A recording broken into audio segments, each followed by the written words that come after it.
Yet there is another path that can be taken, working in tandem with our partners, supported by direct diplomacy. The United States is prepared to offer North Korea a different future. Instead of an isolation that has compounded the horrific repression of its own people, North Korea could have a future of international integration. Instead of gripping poverty, it could have a future of economic opportunity, where trade and investment and tourism can offer the North Korean people the chance at a better life. And instead of increasing insecurity, it could have a future of greater security and respect. This respect cannot be earned through belligerence. It must be reached by a nation that takes its place in the international community by fully living up to its international obligations. So the path for North Korea to realize this future is clear. A return to the six-party talks, upholding previous commitments, including a return to the Nuclear Non-Proliferation Treaty, and the full and verifiable denuclearization of the Korean Peninsula. And full normalization with its neighbors can also only come if Japanese families receive a full accounting of those who have been abducted. These are all steps that can be taken by the North Korean government. These are all steps that can be taken by the North Korean government if they are interested in improving the lives of their people and joining the community of nations. And as we are vigilant in confronting this challenge, we will stand with all of our Asian partners in combating the transnational threats of the 21st century by rooting out the extremists who slaughter the innocent and stopping the piracy that threatens our sea lanes, by enhancing our efforts to stop infectious disease and working to end extreme poverty in our time, and by shutting down the traffickers who exploit women, children, and migrants, and putting a stop to this scourge of modern-day slavery once and for all. Indeed, the final area in which we must work together is in upholding the fundamental rights and dignity of all human beings. The Asia-Pacific region is rich with many cultures. It is marked by extraordinary traditions and strong national histories.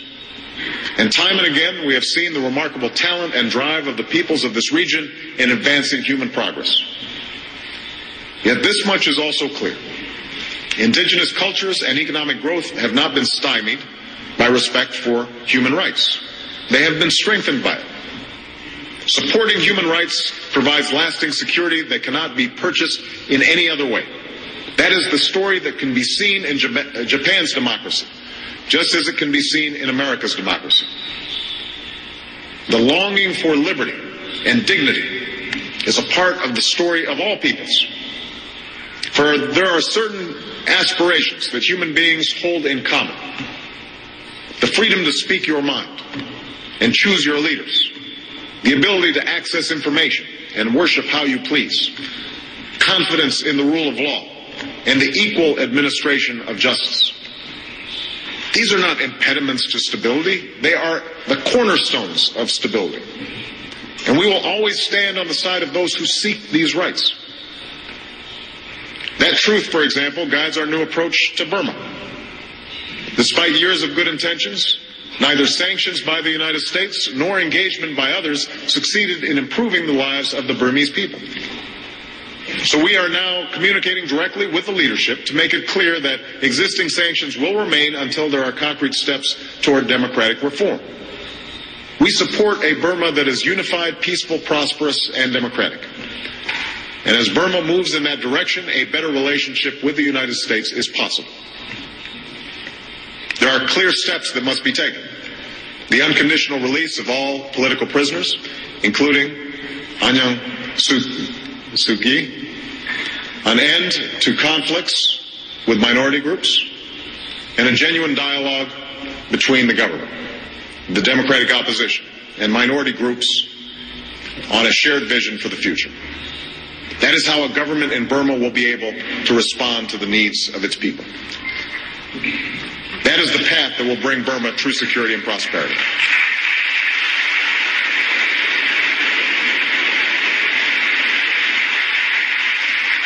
These are steps that the United States will take to improve prosperity, security, and human dignity in the Asia Pacific.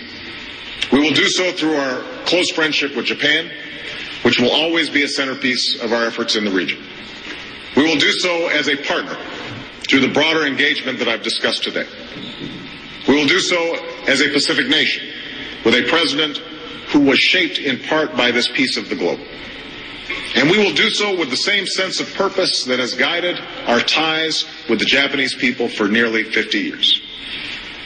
The story of how these ties were forged dates back to the middle of the last century, sometime after the guns of war had quieted in the Pacific.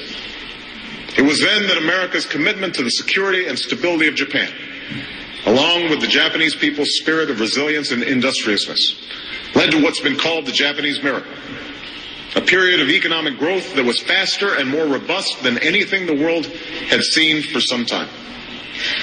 In the coming years and decades, this miracle would spread throughout the region, and in a single generation, the lives and fortunes of millions were forever changed for the better.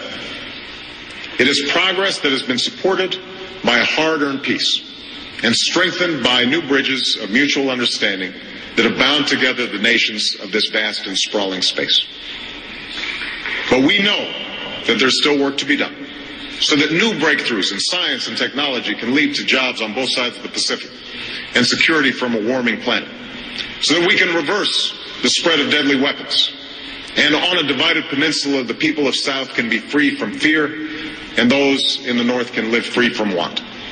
So that a young girl can be valued not for her body but for her mind, and so that young people everywhere can go as far as their talent, their drive, and their choices will take them. None of this will come easy, nor without setback or struggle. But at this moment of renewal, in this land of miracles, history tells us it is possible. This is the America's agenda.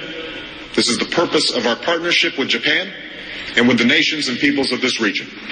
And there must be no doubt, as America's first Pacific president, I promise you that this Pacific nation will strengthen and sustain our leadership in this vitally important part of the world. Thank you very much. Thank you. And listen to President Obama embracing Pacific Rim nations, also issuing a warning to North Korea in his speech just a few minutes ago. With me now, CNN senior political correspondent.